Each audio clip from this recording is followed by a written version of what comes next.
K sonarom patria rôzne doplnky a príslušenstvo, ako sú napríklad snímače teploty, rýchlostný snímač, prenosný držak obrazovky a sondy, akumulátory, ochranné a prepravné tašky a kufre. Sonar je napájaný z 12V batérie. Pre najlepšie výsledky zobrazenia pripojte napájací kábel priamo na batériu. Ak je to možné, tak udržujte napájací kábel mimo ostatnej kabeláže lode, hlavne mimo kabeláže k motoru. To poskytne najlepšie odizolovanie od elektrického rušenia. Napájací kábel má dva vodiče, červený a čierny. Červený je vodič kladného napätia a čierny je vodič záporného napätia alebo kostra. Určite zapojte na červený vodič púzdro poistky čo najbližšie k batérii. Problémy a spôsoby ich odstránenia.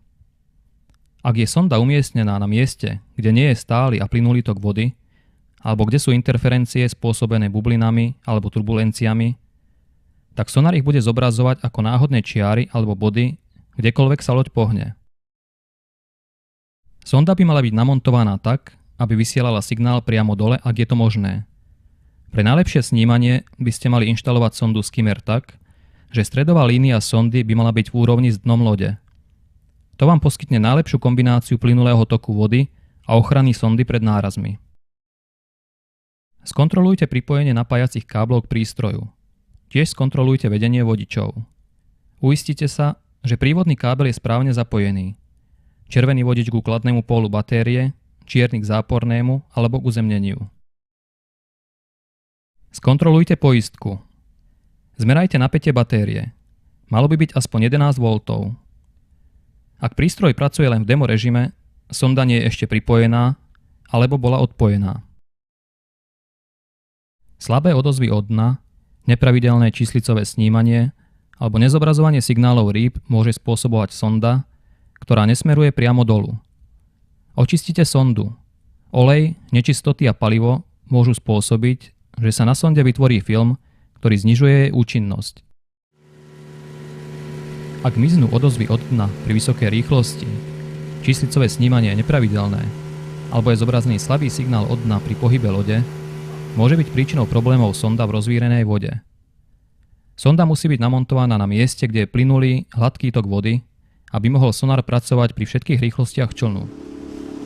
Vzduchové bubliny vo vode rušia signály sonaru a narušujú jeho schopnosť nájsť dno alebo ostatné ciele. Ak sa neobjavujú oblúky rýb, keď je funkcia identifikácie rýb Fish ID vypnutá, tak sa uistite, že sonda smeruje priamo dolu. Toto je najčastejší problém, keď sú zobrazené oblúky rýb len čiastočne. Taktiež citlivosť musí byť dostatočne vysoká. Aby prístroj zobrazil ryby oblúk, musí byť schopný získať odozvy ryby od chvíle, keď vpláva do kužela až do doby, keď z neho vypláva.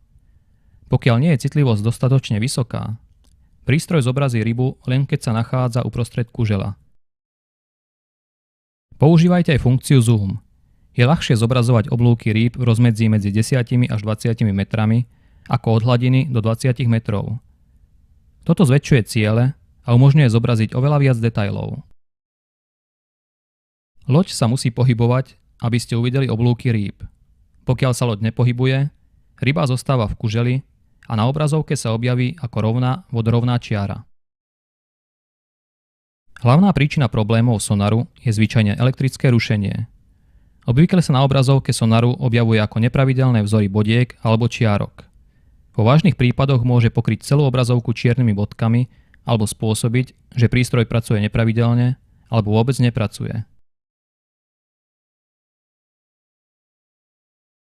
Jedna z najdôležitejších rád na záver je: venujte práci so sonarom čas.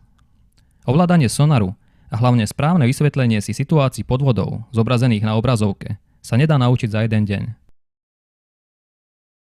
Po nasadnutí na loď už po pár minútach môžete sonarom zistiť, o akú vodnú plochu sa jedná, v akej hĺbke sa zdržujú krdle malých rýb, kde je teplotné vrstvenie vody, kde sú na jazere aktívne zóny a čo môžete chytať. Skoré ráno je ideálne na zbieranie týchto informácií. Podľa druhu rýb môžete na jazerách vyhľadať aktívne zóny, v ktorých sa ryby zdržujú. Na jednom jazere to môžu byť zóny v rôznych hĺbkach alebo miesta pri prekážkach pod hladinou. Lovné miesta prehľadávajte do kruhu alebo naprieč. Rozličný uhol pohľadu poskytuje rozličné zobrazenie.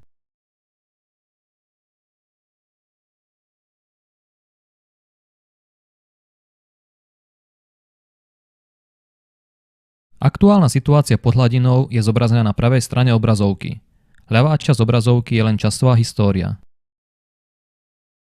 Pri prehľadávaní udržujte rovnakú rýchlosť. Manuálne nastavte vhodnú citlivosť a udržujte ju pri prehľadávaní. Automatické nastavenie citlivosti sa prispôsobuje meniacej sa hĺbke a prostrediu a môže spôsobiť skreslenú predstavu o lovnom mieste.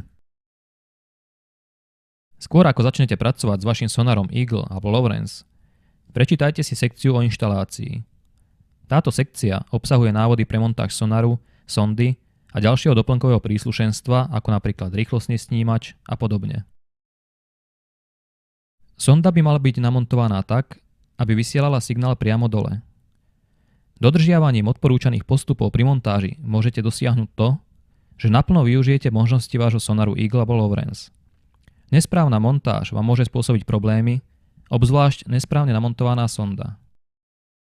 Ak chcete sledovať všetko pod vašou loďou v maximálnych detailoch, tak vám odporúčame vypnúť funkciu Fish ID a začnite sa učiť ovládanie sonaru pre zobrazovanie oblúkov rýb.